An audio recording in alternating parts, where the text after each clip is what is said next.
안녕하세요. 잘 지내셨나요? 새로 오신 분이 별로 안 계신데요. 네.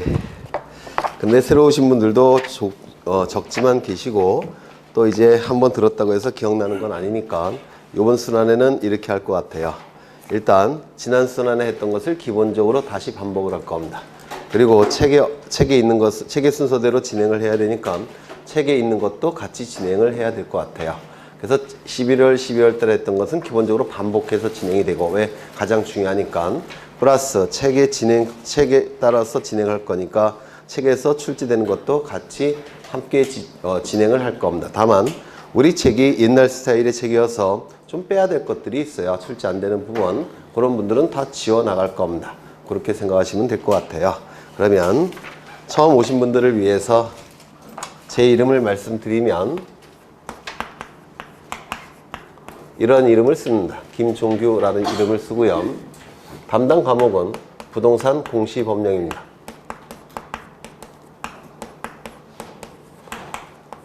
(2000년도) 초반부터 강의를 했으니까 한 20년 정도 되는 것 같아요. 강의한 지는. 그리고 이 부동산 공시법령은 두 개의 법률로 구성되어 있는데요. 하나는 공간정보의 구축 및 관리에 관한 법률, 공간정보의 구축 및 관리에 관한 법률, 또 하나는 부동산 등기법.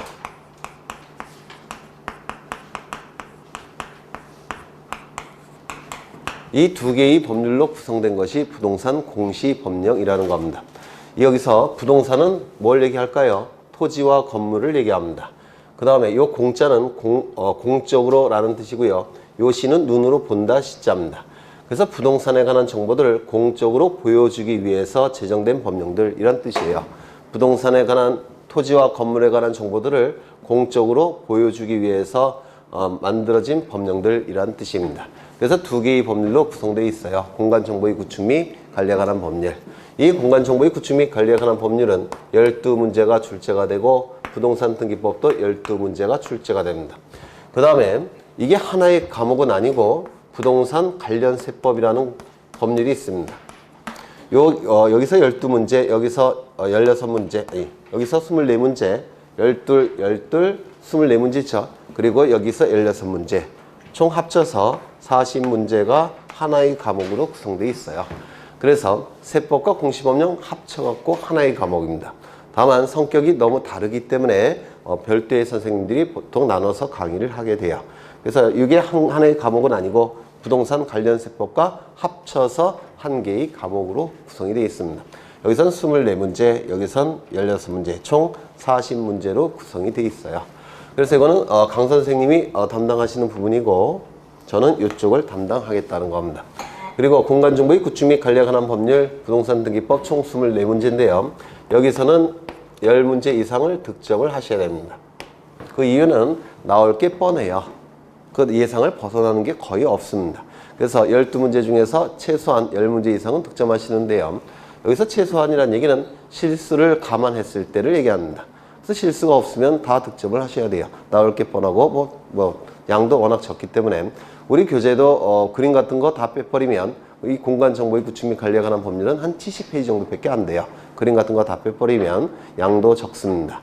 그리고 내용도 그다지 어렵질 않아요. 그래서 10문제 정도, 실수를 안 하면 몇 문제를 맞아야 될까요? 12문제. 실수를 안 한다면. 그래서 이건 다 득점을 하신다고 생각을 하셔야 됩니다. 중개업보다 훨씬 점수가 많이 나올 수 있는 과목이에요. 중개업법은 몇 개 틀리죠. 근데 요 공간정보의 구축 및 관리에 관한 법률은 틀릴 게 아예 없습니다. 그 다음에 이 부동산 등기법은 모든 법률 중에서 난이도가 가장 극상에 있는 법률 중에 하나입니다. 민법을 기본 지식으로 삼고 있기 때문에 민법보다 난이도는 훨씬 어려워요. 그래서 이 부동산 등기법은 한 6개 이상 득점하시면 됩니다. 학원만 안 빠져도 6개 이상은 나와요. 그게 기본적으로 출제되는 문제들이 있으니까.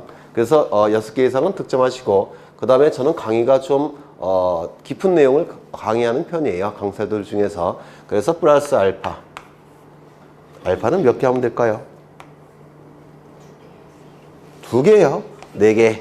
그래서 이것도 한 10개 정도 득점하시면 되지 않을까 싶어요. 학원 빠지지 않고 좀 예습 복습 좀 하시면 이것도 10개 이상은 충분히 나올 수 있는 과목입니다.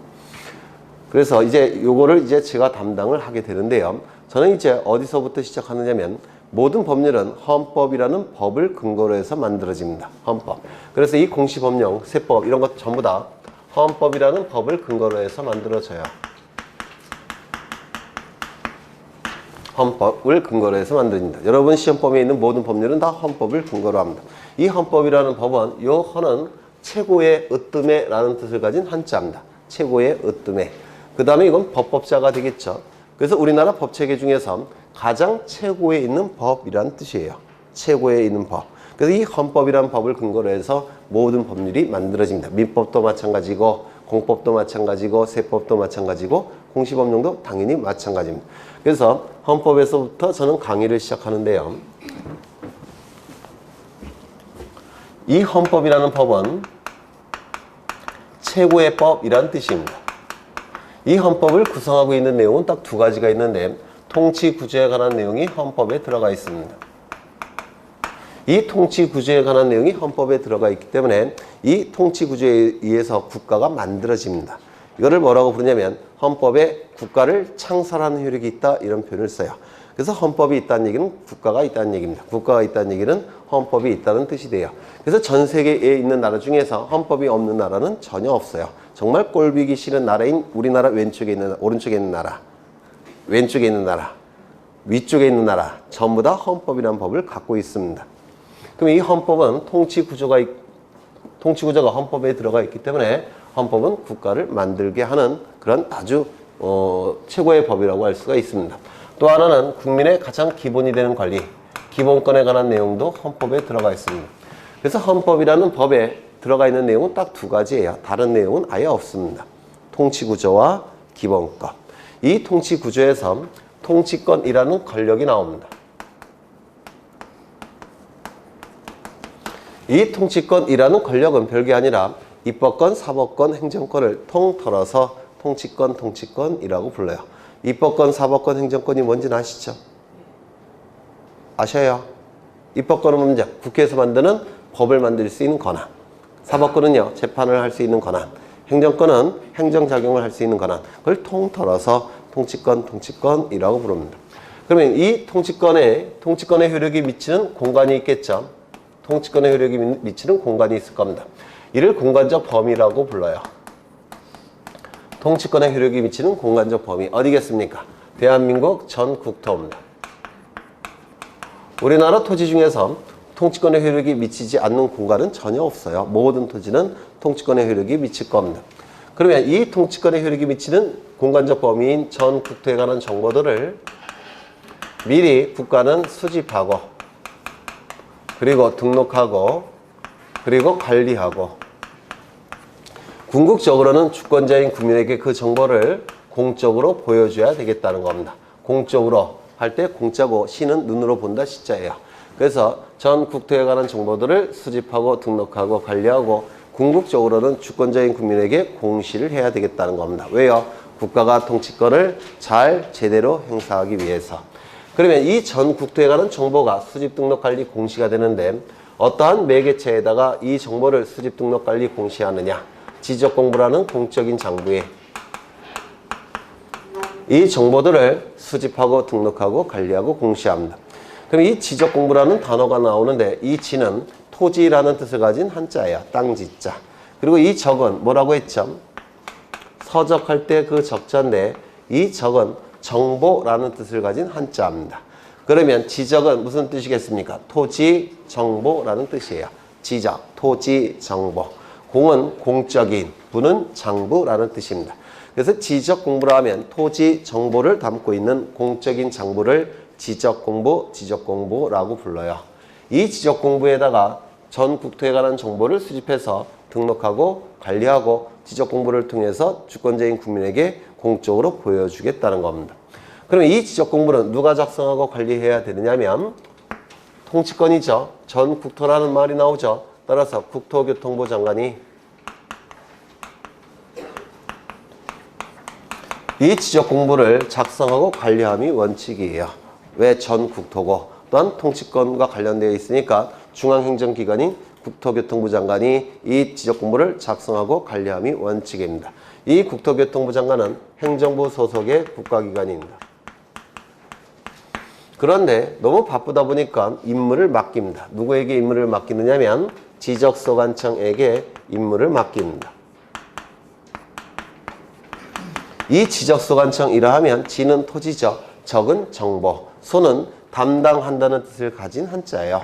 관청은 행정관청.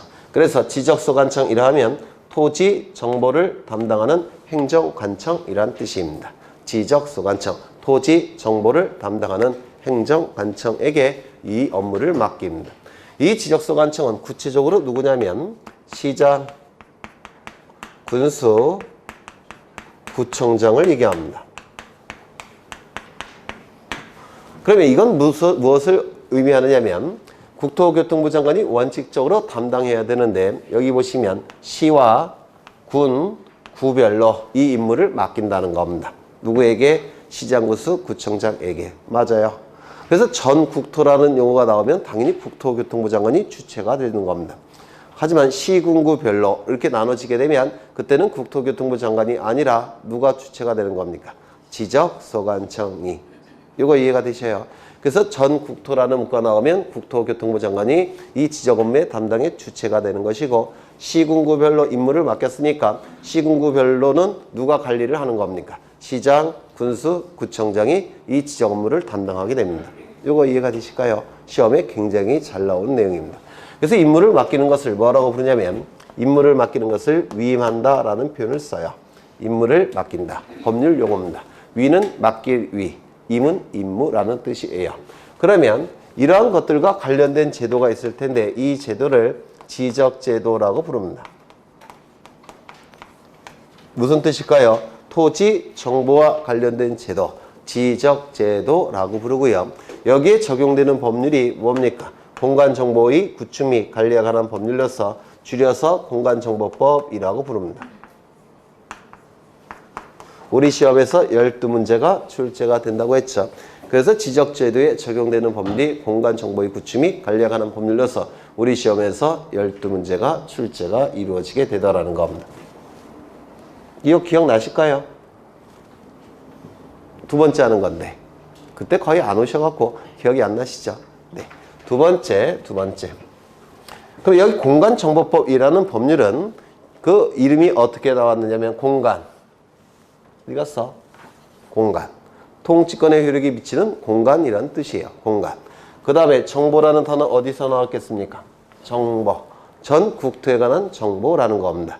그래서 공간정보의 구축 및 관리에 관한 법률, 이렇게 법률의 이름이 만들어진 겁니다. 그 다음에 기본권에 관한 내용도 보셔야 되는데 국민의 가장 기본이 되는 권리를 기본권이라고 불러요. 헌법적으로는 이렇게 표현합니다. 통치권에 의해서 침해할 수 없는 국민의 가장 기본이 되는 보호 영역. 통치권에 의해서 침해할 수 없는 국민의 가장 기본이 되는 보호 영역. 이를 기본권이라고 부르는데요. 그냥 쉽게 얘기해서 국민의 가장 기본이 되는 권리 이렇게 생각하시면 돼요. 이 기본이 되는 권리인 기본권은 많이 들어보셨을 거예요. 자유권, 평등권, 생명권, 존엄권, 행복추구권, 재판청구권 뭐 많이 들어보셨죠? 이 기본권 중에서도 현재 자본주의 사회에서 굉장히 중시되는 기본권이 있어요. 뭘까요? 재산권이라는 기본권입니다. 우리 헌법 제23조에 규정이 되어 있습니다. 재산권. 현대 자본주의 사회에서 가장 중시되는 기본권 중에 하나인데 저 개인적으로 생각할 때는 가장 중시되는 기본권이 아니라 가장 중요한 기본권이라고 생각해요. 그렇죠. 네. 여러분 생각은 어떠셔요? 네, 우리나라 사회에서는 가장 중요한 기본권이 되지 않을까 싶어요. 네. 그래야 이 재산권 중에서도 굉장히 고가의 재산권이 있는데요. 그게 바로 부동산 권리입니다. 굉장히 고가의 재산권이죠. 한두 푼짜리가 아니죠. 1억, 10억, 100억, 1000억 몇 조짜리 부동산 권리도 있습니다. 우리나라에서는.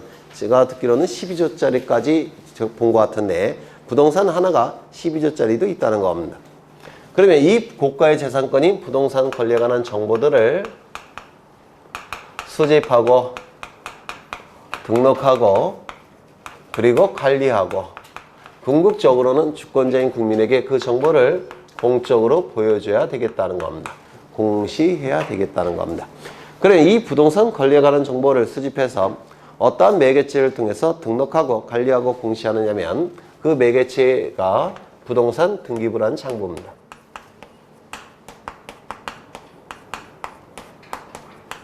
부동산 등기부라는 공적인 장부에 이 정보들을 수집하고 등록하고 관리하고 공시하겠다는 겁니다. 그러면 이 등기부를 누가 담당을 해야 되느냐면 이건 권리에 관한 정보가 담겨져 있기 때문에 권리를 최종적으로 판단하는 국가기관이 담당을 해야 됩니다. 권리에 대한 최종 판단권은 대통령에게 있는 게 아니죠. 어디에 있습니까? 사법부. 사법부가 갖고 있어요. 권리에 대한 최종 판단권은 사법부가 갖고 있습니다. 그래서 이 등기부는 사법부가 담당을 해야 됩니다. 근데 이 사법부의 본질적 기능은 뭐냐면, 특히 법원의 본질적 기능은 뭐냐면 재판을 하는 거예요. 이런 장부를 관리할 여력은 없겠죠. 따라서 별도의 국가기관을 사법부 소속하에 설치해 놓습니다. 그 별도의 국가기관은 누구냐면 등기소예요. 이 등기소를 설치해서 등기관이 이 업무를 처리하도록 합니다. 이거는 장소라는 뜻입니다. 등기를 하는 장소, 국가기관이라는 뜻이고요. 이거는 관리라는 뜻이에요. 등기하는 관리, 공무원을 얘기하는 겁니다. 그래서 등기소라는 별도의 국가기관을 설치해서 등기관이라는 관리를 넣어서 이 업무를 처리하게 합니다. 그러면 이것과 관련된 제도가 뭐냐면 부동산 등기 제도라는 겁니다.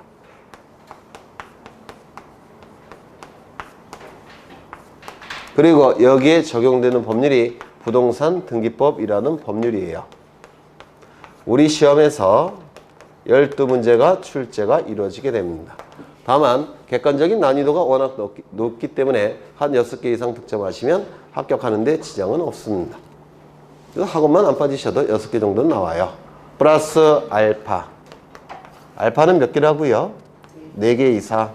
그래서 제 개인적으로 한 10개 정도 득점하시면 좋을 것 같아요. 그러면 공법이 점수가 좀 덜 나와도, 중개업법이 점수가 좀 덜 나와도, 세법이 점수가 좀 덜 나와도 합격하는 데 지장이 없습니다. 이 등기법은 이론적인 법이기 때문에 어느 정도 수준이 올라가면 따로 공부를 안 하셔도 점수가 일정하게 나옵니다. 이건 이론적인 법이라서 암기법이 아니니까. 그래서 이 등기법은 좀 잘 하셨으면 좋겠어요. 개인적으로는. 그래서 이제 2개의 법률로 구성된 것이 부동산 공시법령이라는 건데, 여기 공시라는 단어 보이십니까? 그렇죠. 그 다음에 이건 전국에 있는 토지죠. 전국터. 토지는 부동산이죠. 그리고 이것도 부동산이죠. 따라서 이 2개의 법률은 부동산 공시법령 이렇게 부르는 겁니다. 부동산 공시법령. 되셨을까요? 안 되셨어요? 되셨죠?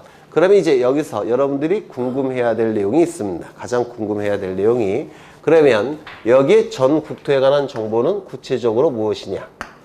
여기에 부동산 권리에 관한 정보는 구체적으로 무엇이냐? 이걸 제일 궁금해 하셔야 돼요. 그러면 먼저 전국토에 관한 정보는 구체적으로 무엇을 의미하느냐? 이걸 기억하셔야 되는데, 먼저 주된 정보는 토지 표시에 관한 정보입니다.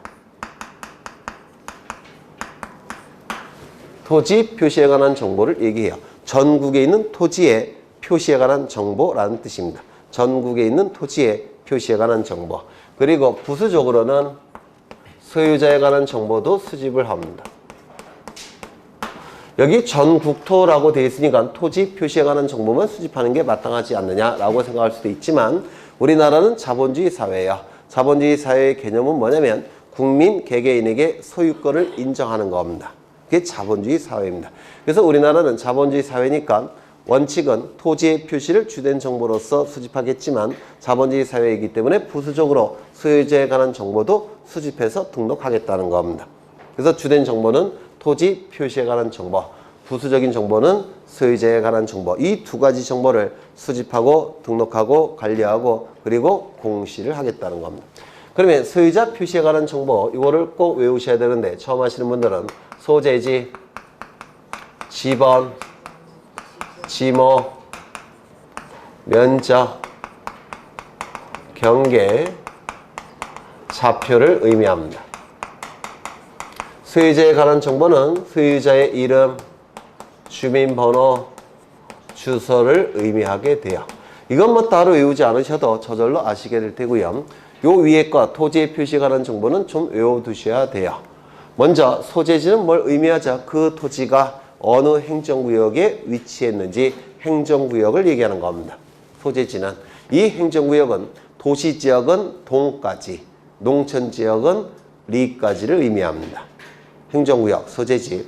두 번째, 지번은 토지의 번호를 지번이라고 불러요. 토지의 번호.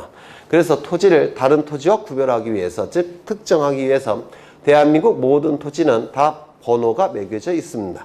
이를 지번이라고 불러요. 여러분들도 잘 아셔요. 번지라고 보통 얘기하죠. 네, 번지를 지번이라고 얘기합니다. 우리 공간정보법에서는 100번지, 200번지. 이 번지를 우리 공간정보법에서는 지번이라고 표기를 합니다. 그 다음에 지목. 토지의 사용 목적을 줄여서 지목이라고 불러요. 예를 들어서 그 토지를 밭농사를 위해서 사용한다면 지목은 밭전자를 써서 전이라고 얘기합니다. 논농사 목적의 토지라고 한다면 논답자를 써서 답이라고 불러요. 그래서 이 토지의 사용 목적을 줄여서 지목이라고 불러요. 면적은 넓이를 얘기할 테고 경계는 이렇게 토지가 위에서 내려다 봤을 때 이렇게 생겼다면 여기가 경계예요. 경계. 위에서 내려다 봤을 때 토지의 모양이 이렇다면 이게 경계고요. 그 다음에 요거는 경계들이 만나는 점이라고 해서 경계점이라고 부릅니다. 이 선을 뭐라고 얘기한다고요? 경계. 만나는 점을 경계점이라고 불러요. 그런데 이쪽에 X좌표를 설치하고 이쪽에 Y좌표를 설치하게 되면 이 경계점은 X좌표, Y좌표로 표시할 수가 있습니다. 맞아요. 그러면 이 좌표값을 뭐라고 부르냐면 여기가 0,0이 될 테고 이 좌표값을 경계점을 좌표로 표시했다고 해서 경계점 좌표라고 부릅니다. 경계점 좌표. 그러면 이 경계점 좌표는 너무 기니까 그냥 좌표라고 불러요. 좌표. 그렇죠. 그래서 좌표, 경계와 좌표. 이걸 꼭 외워두셔야 돼요. 처음 공부하시는 분들은 이거 자체로도 출제를 합니다. 그래서 꼭 외워두셔야 돼요. 그래서 전국에 있는 토지의 정보는 주된 정보가 토지의 표시로서 소지지면 경좌표, 부수적인 정보로서 소유자의 이름, 주민번호, 주소를 등록하게 됩니다. 되셨을까요? 그렇죠. 그 다음에 이쪽에 부동산 권리에 관한 정보를 또한 기억하셔야 될 겁니다. 부동산 권리에 관한 정보를. 이 부동산 권리에 관한 정보는 둘로 나눠서 수집하는데 부동산에 관한 정보와 권리에 관한 정보 둘로 나눠서 수집합니다. 그러면 부동산에 관한 정보는 구체적으로 부동산 표시에 관한 정보를 얘기합니다. 부동산 표시에 관한 정보를 얘기하는데 부동산은 둘로 나눠지죠. 어떻게 나눠집니까? 건물과 토지 이렇게 둘로 나눠질 거예요. 따라서 건물 표시에 관한 정보와 토지 표시에 관한 정보를 의미하게 됩니다. 그러면 이 건물 표시에 관한 정보는 건물의 소재, 건물의 대지 지번, 건물의 종류, 건물의 구조, 건물의 면적을 건물의 표시에 관한 정보라고 불러요. 그러니까 그 건물을 다른 건물과 구별하기 위해서 건물의 구체적인 표시사항을 수집하게 되는데 그 구체적인 내용이 소재, 지번, 종류, 구조, 면적을 의미하다는 겁니다. 먼저 이 소재는 그 건물이 어느 행정구역에 있는지를 의미하겠죠. 도시지역이라고 한다면 어느 단위까지? 동까지. 농촌지역이라고 한다면 리까지. 그리고 지번은 토지 번호예요. 그런데 건물은 토지가 아니니까 지번은 존재하지 않겠죠. 맞아요. 그러면 이 지번은 뭘 얘기하느냐면 토지가 이렇게 있고 그리고 여기 건물이 이렇게 들어서 있습니다. 그런데 이 건물이라는 것은 공중에 떠 있을 수는 없죠. 맞아요. 따라서 토지 위에 붙어 있는 게 건물입니다. 그래서 이 건물은 토지와 아주 밀접한 관련이 있는데 이 건물이 들어서 있는 토지를 대지라고 부릅니다. 이 대자는 기초 대자입니다. 지는 땅지자고요. 그러면 대지라는 단어는 무슨 뜻이냐면 건물의 기초가 되는 토지라고 불러요. 건물의 기초가 되는 토지. 즉 건물과 관련된 토지가 뭐라고요? 대지라고 얘기합니다. 그럼 이 대지는 토지니까 지번이 있을까요? 없을까요? 당연히 지번이 있겠죠. 그래서 이 지번은 이 건물 지번을 의미하는 게 아니라 건물 대지의 지번을 의미하는 겁니다. 그리고 이 종류는 아파트냐, 빌딩이냐, 단독주택이냐, 창고냐, 뭐 이런 거를 얘기하는 겁니다. 그리고 구조는 철골 콘크리트로 지었느냐, 벽돌로 지었느냐, 흙으로 지었느냐, 또는 나무로 지었느냐, 뭐 이런 것들을 의미하고요. 면적은 넓이를 얘기합니다. 토지 표시에 관한 정보는 소재, 지번, 지모, 면적을 의미합니다. 저쪽에는 경계와 좌표가 추가되어 있죠. 근데 이쪽에는 토지는 경계와 좌표는 빠져 있어요. 그 이유는 이 공간정보법은 즉 지적제도는 이게 중요한 정보니까 이것까지 추가를 합니다. 아주 정밀한 정보를 수집한 거예요. 그런데 이 등기법은 이게 정밀한 정보가 아니라 이게 주된 정보가 아니라 요게 주된 정보예요. 권리에 관한 정보. 그래서 이 부동산 표시에 관한 정보 중에서 토지는 경계와 좌표는 필요가 없다는 겁니다. 그래서 소재, 지번, 지모, 면적 가지고 또 다른 토지와 분명히 구별될 수가 있기 때문에 여기서는 경계와 좌표를 수집하지 않습니다. 면적까지만 수집하게 돼요. 이것도 외우셔야 되겠죠. 소재, 지번, 종류, 구조, 면적. 소재, 지번, 지모, 면적. 이렇게 기계적으로 외우시면 돼요. 소지, 중구면, 소지, 지면. 이렇게 기계적으로 외우시면 됩니다. 두 번째, 부동산에 관한 정보는 부동산 표시에 관한 정보라고 얘기했고요. 그 다음에 권리에 관한 정보도 수집을 해야 됩니다. 여기서 재산권은 우리 민법에서 내용에 따라서 세수로 구분을 해요. 우리 민법에서. 그러면 그 내용에 따라서 세수로 구분하는데 그 셋이 뭐가 있을까요? 물권, 채권, 무채재산권. 그래서 이 재산권은 우리 민법에 의해서 내용에 따라서 셋으로 구분합니다. 물권, 채권, 무채재산권. 이 무채재산권은 형체가 없는 재산에 대한 권리를 무채재산권이라고 불러요. 구체적으로는 저작권, 특허권, 실용신앙권 같은 지적재산권을 의미하게 됩니다. 그런데 이 지적재산권, 무채재산권은 우리 공인중개사와 전혀 관련이 없습니다. 변리사와 관련이 있겠죠. 그래서 이거는 우리 시험에서는 전혀 필요가 없습니다. 그래서 우리 시험에서 필요한 것은 물권과 채권이에요. 그렇다면 이 부동산 권리는 뭐가 될까요? 부동산 물권과 부동산 채권을 의미하게 됩니다. 맞아요. 원칙은 부동산 물권을 얘기하는 것이고 예외적으로 일부 부동산 채권을 포함하게 됩니다. 그 일부 부동산 채권은 환매권, 임차권 같은 걸 얘기하는데 나중에 민법에서 공부를 하시게 될 거예요. 이게 주가 되고 이게 부수적인 겁니다.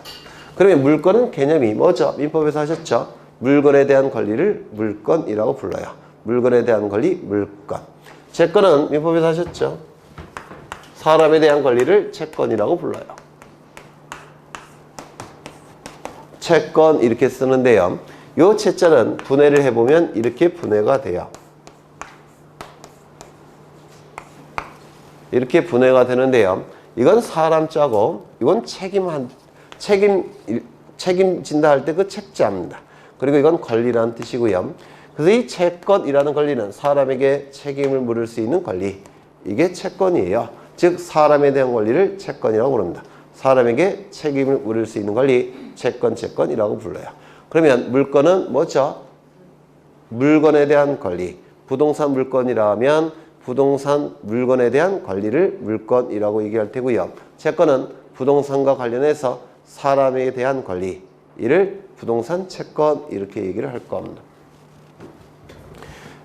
그런데 우리 등기법에서는 이 권리에 관한 정보를 어떻게 나누냐면 이 권리를, 이건 민법에서 나누는 내용이고요. 우리 등기법에서는 이 권리를 가장 완전한 권리인 소유권과 소유권자가 만들어주는 소유권 이외의 권리로 나눕니다. 우리 등기법에서는.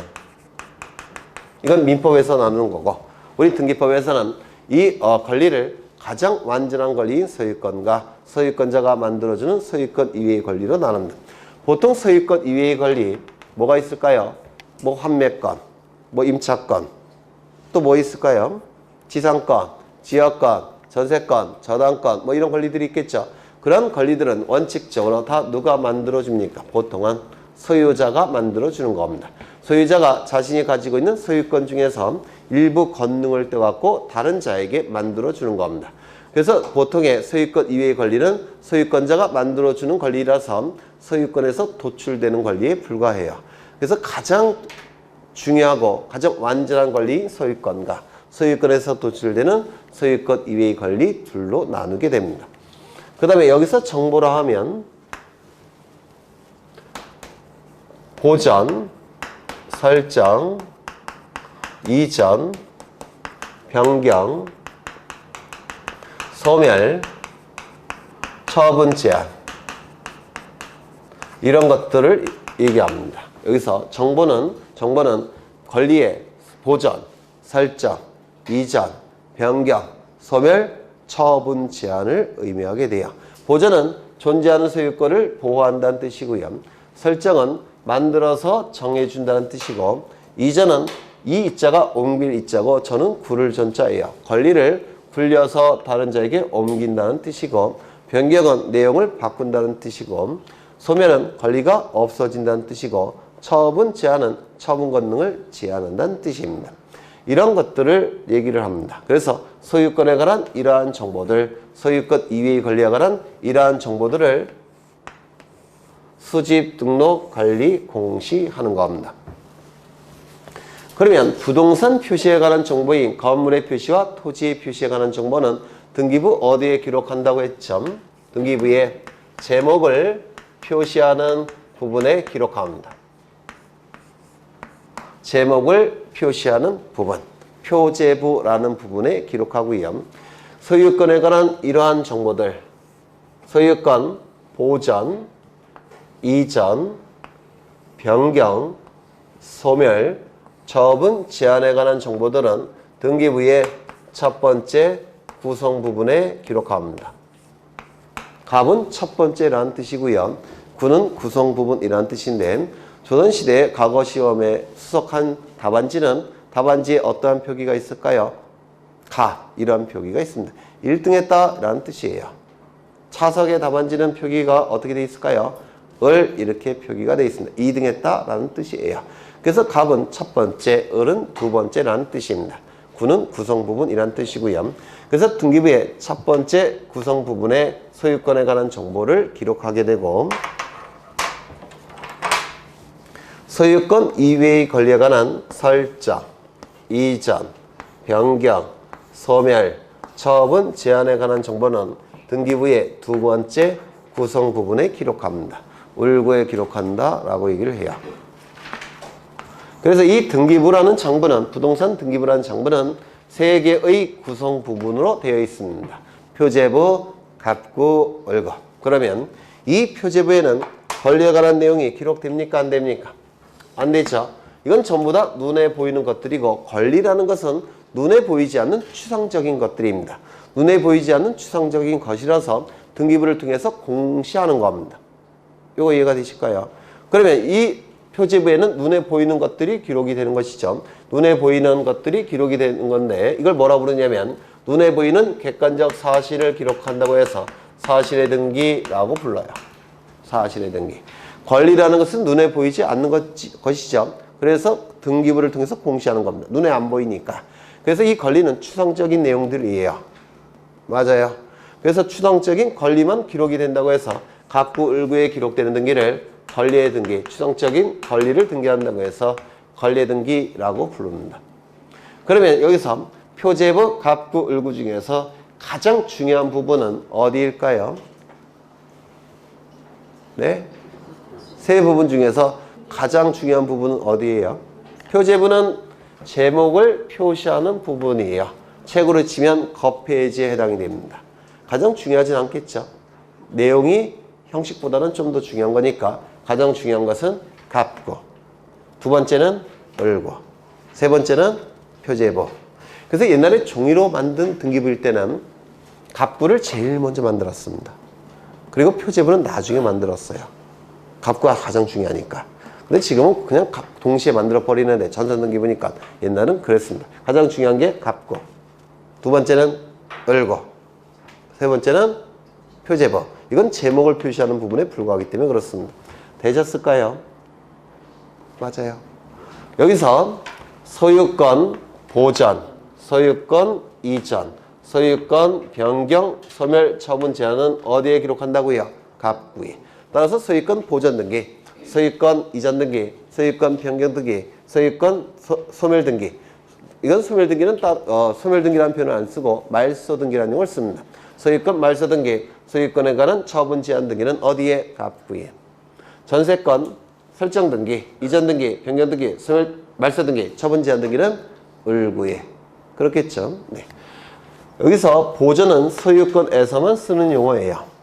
왜냐하면 존재하는 소유권을 보호한다는 뜻이니까. 그 다음에 설정은 소유권에서는 쓸 수가 없는 용어입니다. 보전은 소유권에서만 쓰는 용어고 설정은 소유권에서는 쓸 수가 없는 용어예요. 이건 나중에 등기법 할 때 다시 한번 설명을 드릴 겁니다. 그 다음에 여기 등기부가 나오는데요. 이 등기부는 부동산이 두 가지니까 등기부도 두 가지가 있겠죠. 뭐가 있겠습니까? 건물 등기부. 또 하나는요. 토지 등기부.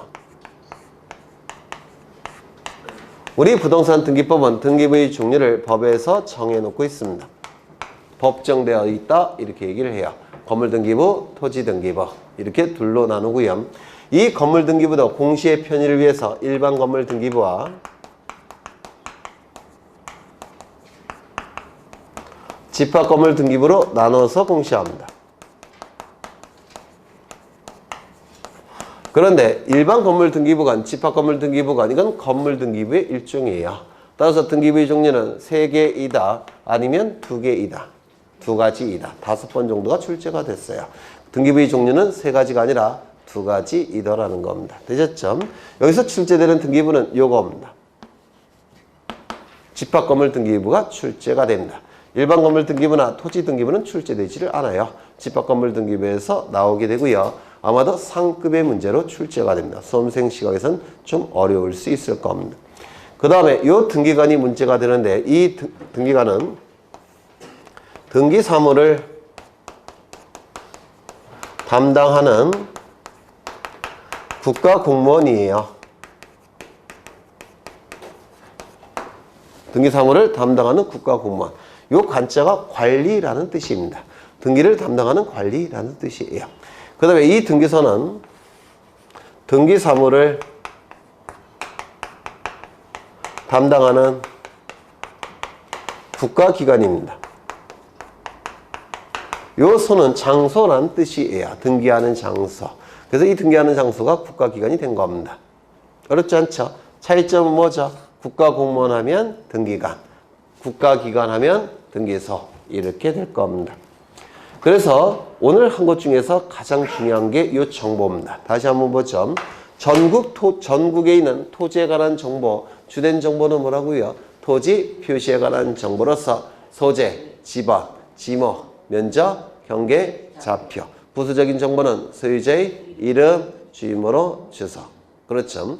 그 다음에 등기부에 등기되는 정보는 크게 둘로 나눈다고 했죠. 부동산 표시에 관한 정보와 권리에 관한 정보로 나눌 테고 부동산 표시에 관한 정보는 건물의 표시에 관한 정보와 토지의 표시에 관한 정보로 나누는데 건물 표시에 관한 정보는 소지, 종구면, 소재, 지번, 종류, 구조, 면적. 토지 표시에 관한 정보는 소재, 지번, 지목, 면적. 등기부에 제목을 표시하는 부분에 기록하는 즉 표제부에 기록하는 사실에 관한 등기라고 얘기를 했습니다. 권리에 관한 정보는 둘로 나누죠. 가장 본질적인 권리인 소유권과 소유권에서 도출되는 소유권 이외의 권리로 나누고 정보는 총 6가지예요. 보전, 설정, 이전, 변경, 소멸, 처분, 제한. 소유권에 관한 이러한 정보는 갑구에 기록하는 것이고 소유권 이외의 권리에 관한 이러한 정보들은 을구에 기록을 하는 겁니다. 소유권에 관한 정보는 5가지인데요. 보전, 이전, 변경, 소멸, 처분, 제한을 얘기할 테고 소유권 이외의 권리에 관한 정보도 5가지죠. 설정, 이전, 변경, 소멸, 처분, 제한이 될 겁니다. 갑구 을구에 기록을 하게 될 겁니다. 갑구 을구는 권리에 관한 내용이 기록이 되니까 이건 권리에 관한 등기라고 얘기를 합니다. 그 다음에 등기부는 둘로 나눠지죠. 건물 등기부, 토지 등기부. 다만 공시기능의 편의를 위해서 건물 등기부는 둘로 나눠서 편제합니다. 일반 건물 등기부와 집합 건물 등기부. 등기부의 종류는 두 가지라고 얘기했고요. 출제되는 등기부는 집합 건물 등기부 표제부가 주로 출제가 이루어지게 됩니다. 그 다음에 이 등기사무를 처리하는 자는 등기소에 있는 등기관이 처리를 하는데, 등기소는 등기사무를 담당하는 국가기관, 등기관은 등기사무를 처리하는 국가공무원. 그렇죠. 그래서 이 두 개의 법령의 가장 중요한 내용을 지금 보신 겁니다. 가장 중요한 내용을. 그러면 이제 뭘 보실 거냐면 지적제도를 간략하게 보겠습니다.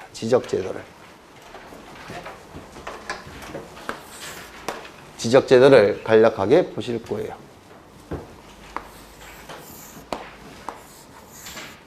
우리나라를 그린 겁니다. 우리나라를 그린 건데요. 왜요? 똑같이 생겼죠?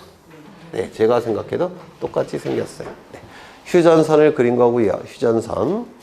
그러면 이 휴전선 아래가 대한민국의 통치권이 미치는 전 국토가 될 겁니다. 맞아요. 따라서 국가가 통치권을 제대로 행사하기 위해서는 통치권의 효력이 미치는 공간인 전 국토에 관한 정보를 미리 수집하고 등록하고 관리하고 공시를 해야 되는데, 문제는 땅덩어리가 너무 넓어요. 정보를 수집하는 게 물리적으로 불가능합니다. 따라서 정보를 수집할 수 있을 정도로 쪼개야 돼요. 이렇게 쪼갭니다.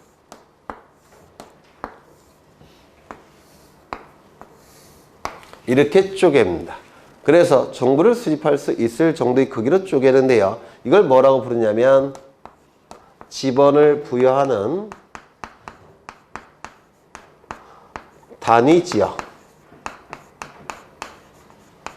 이렇게 부릅니다. 지번부여 단위지역. 너무 기니까 이거를 생략해서 지번부여 지역이라고 불러요. 지번은 토지 번호라고 했죠. 그렇죠. 토지 번호를 부여하는 지역의 단위라는 뜻이에요. 구체적으로는 도시지역은 동을 얘기하는 것이고 농촌지역은 리를 얘기하는 겁니다. 그래서 도시지역은 동 단위로 지번이 부여되고요. 농촌지역은 리 단위로 지번을 부여합니다. 즉 토지 번호를 부여하게 돼요. 이때 동과 리니까 땅덩어리가 여전히 넓습니다. 철산동 얼마나 넓어요. 그렇죠. 따라서 정보를 수집할 수 있을까요? 없을까요? 없어요. 정보를 수집하는 게 불가능합니다. 그렇다면 더 쪼개야 됩니다.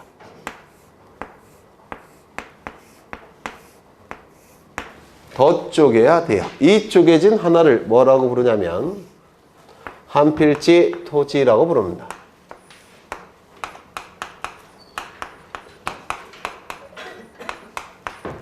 한필지 토지라고 불러요. 그러면 이제 한필지 토지는 정보를 수집할 수 있을 정도로 충분히 쪼개진 겁니다. 그러면 이 한필지 토지에 관한 정보를 수집하게 될 텐데, 정보를 수집하는 방법은 두 가지 방법을 통해서 수집합니다. 조사와 측량을 통해서 정보를 수집하게 돼요. 이때 이 정보는, 주된 정보는 토지 표시에 관한 정보가 주된 정보가 될 테고, 이 토지 표시에 관한 정보는 6가지죠. 소재, 지번, 지목, 면적, 경계, 좌표값을 얘기하게 될 겁니다. 그리고 부수적으로는 소유자에 관한 정보도 수집을 하죠. 소유자에 관한 정보는 뭐죠? 이름, 주민번호, 주소를 의미하게 될 겁니다. 이때 이 세 가지와 소유자에 관한 정보들은 조사를 통해서 수집하는 겁니다. 그런데 면적, 경계, 좌표값은 아주 정확하고 정밀하게 수집해야 되니까 기구를 통해서 수집합니다. 그 기구의 이름은 측량기구를 얘기해요. 그래서 측량기구를 통해서 수집하게 되는데 이걸 뭐라고 얘기하느냐면 측량을 통해서 수집한다 라고 얘기합니다. 그래서 이제 앞으로 면적, 경계, 좌표라는 문구가 나오면 기계적으로 측량이라는 단어가 나와야 돼요. 면적, 경계, 좌표는 측량, 기계적으로 나오셔야 됩니다. 이 수집된 정보는 지적공부라는 공적인 장부에 토지 표시에 관한 정보와 소유자에 관한 정보를 지적소관청은 등록하고, 그리고 등록된 정보는 지적소관청에 의해서 관리가 이루어질 테고 궁극적으로는 주권자인 국민에게 그 정보가 공시까지 이루어지게 될 겁니다. 여기까지 되셨을까요? 얼핏 되셨을까요? 되셨죠? 이때 이걸 지적제도라고 부르는데요. 여기에 적용되는 법률이 뭐라고요? 공간정보법.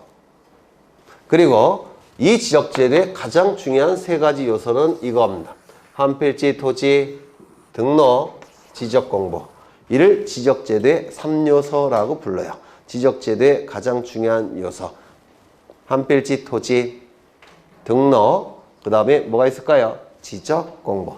지적의 3요소라고 부릅니다. 이때 이 한필지 토지는 개념이 뭘까요?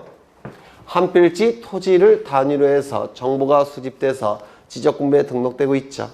따라서 이 한필지의 개념을 뭐라고 부르냐면 지적공부에 등록되는 토지의 단위라고 불러요. 다시요.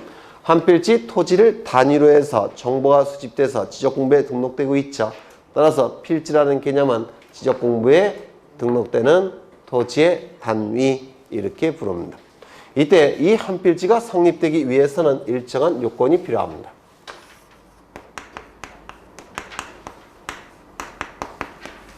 6가지가 필요한데요. 이 6가지는 암기하셔야 돼요. 첫 번째, 지번부여 지역이 동일할 것.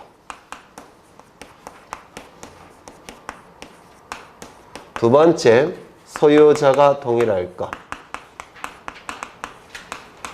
세 번째, 지반이 지목이 동일할 것.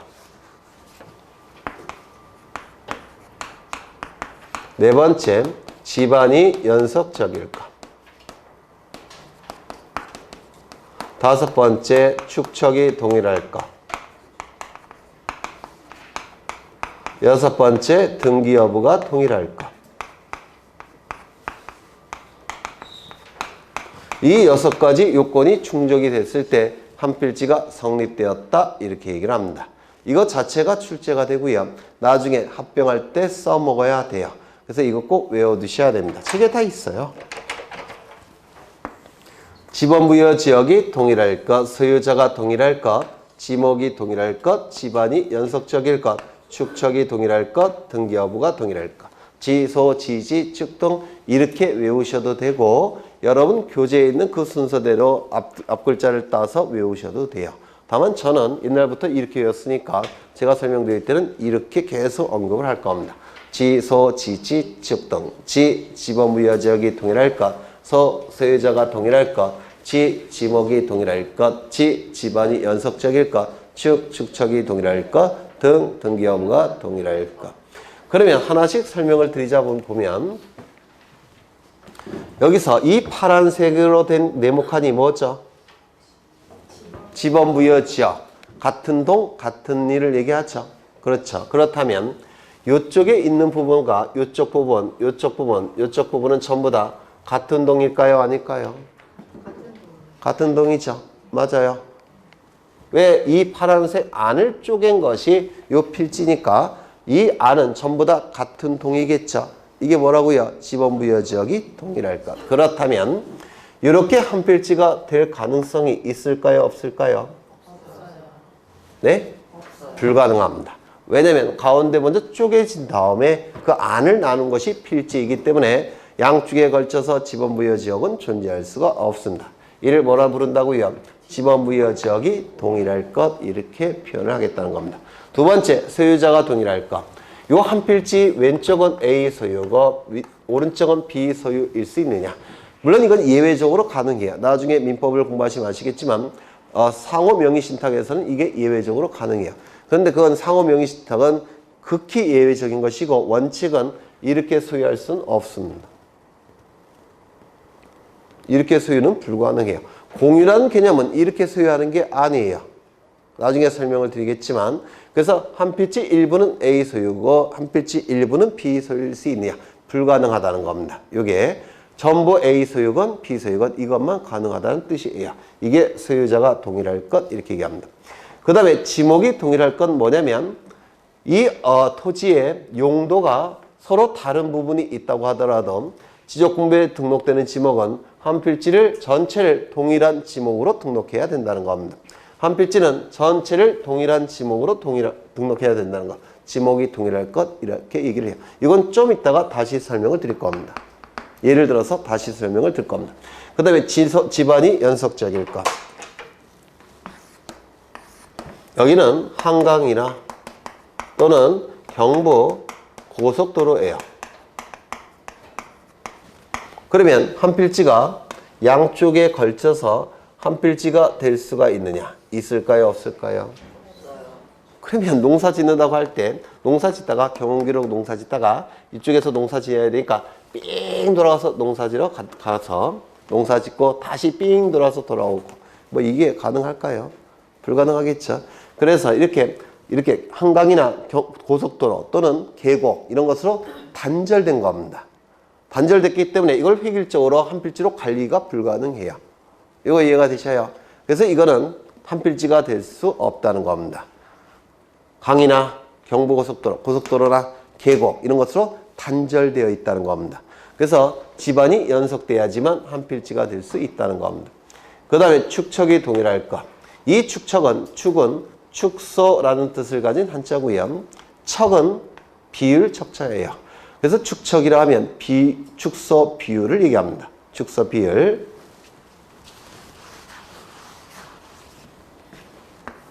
요거는 330제곱미터짜리 토지입니다.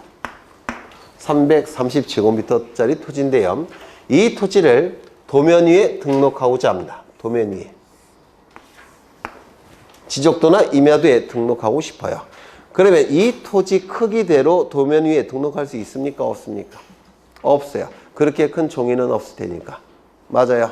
그러면 도면 위에 등록할 때는 일정한 비율로 축소해서 등록해야 되겠죠. 이를 축척이라고 부릅니다. 축소 비율. 그러면 이 토지를 600분의 1로 축소해서 등록을 해보겠습니다. 그러면 이만하게 등록이 될 겁니다. 이 토지를 6,000분의 1로 축소해서 등록을 해보겠습니다. 그러면 이거보다 큰 모양으로 나올까요? 작은 모양으로 나올까요? 네? 작은 모양으로 나오겠죠. 왜? 분모가 더 크니까 전체로는 더 작습니다. 이거를 대축척, 이걸 소축척이라고 불러요. 그런데 만약에 이 부분은 600분의 1로 축소하고 이 아래쪽은 6,000분의 1로 축소를 하게 되면 도면 위에 등록될 때 이러한 모양이 될 겁니다. 맞아요. 이거 이해가 되셔요? 그러면 실제 토지의 모양은 이 모양인데 일부와 요 서로 다른 부분의 축소 비율로 등록하게 되면 모양에 뭐가 나타납니까? 왜곡 현상이 나타납니다. 이거 이해가 되셔요?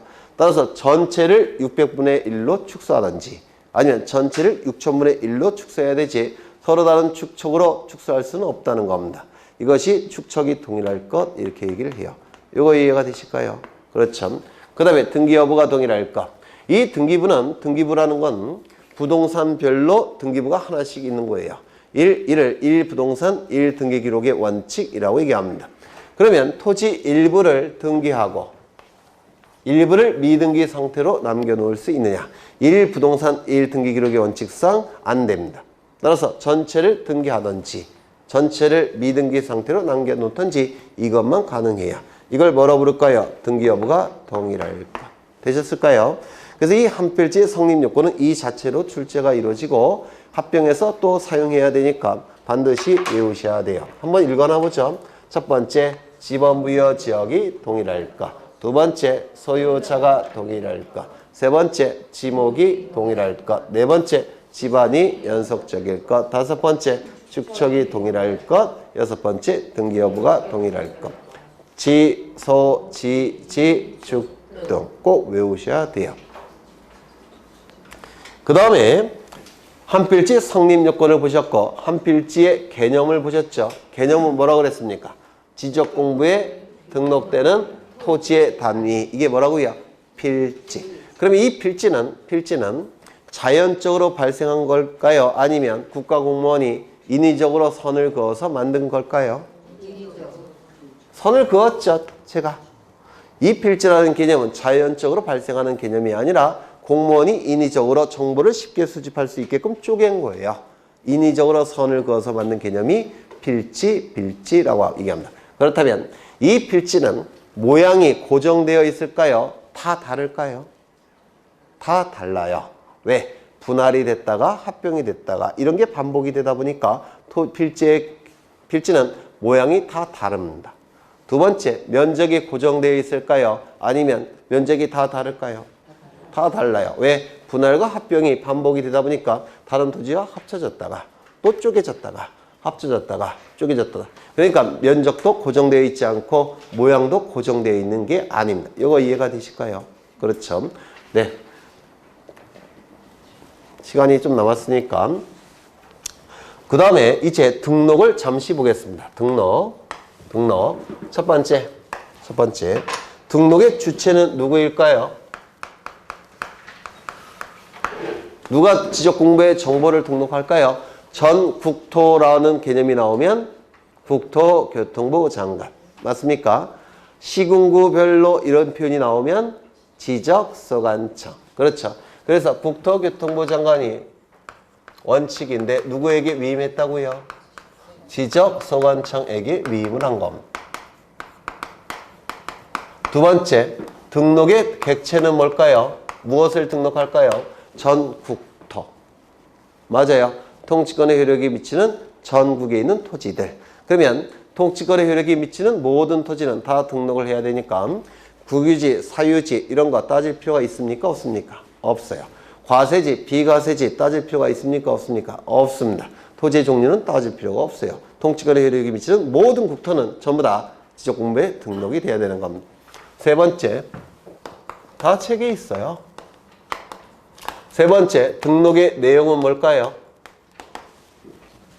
지적공부에 등록되는 정보는 뭐죠? 주된 정보는 토지의 표시로서 소재, 지번, 지목, 면적, 경계, 좌표. 부수적인 정보는 소유자에 관한 정보로서 이름, 주민번호, 주소가 될 겁니다. 토지의 표시와 뭐가 있죠? 소유자. 네 번째, 등록되는 공부의 이름은 뭐죠? 지적공부.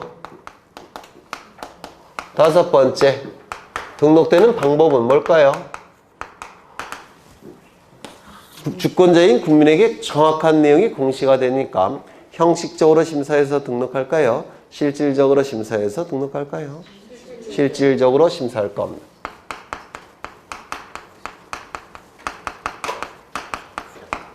이런 것들이 등록과 관련해서 여러분 교재에 있을 겁니다. 네, 여기까지 보고 쉬겠습니다.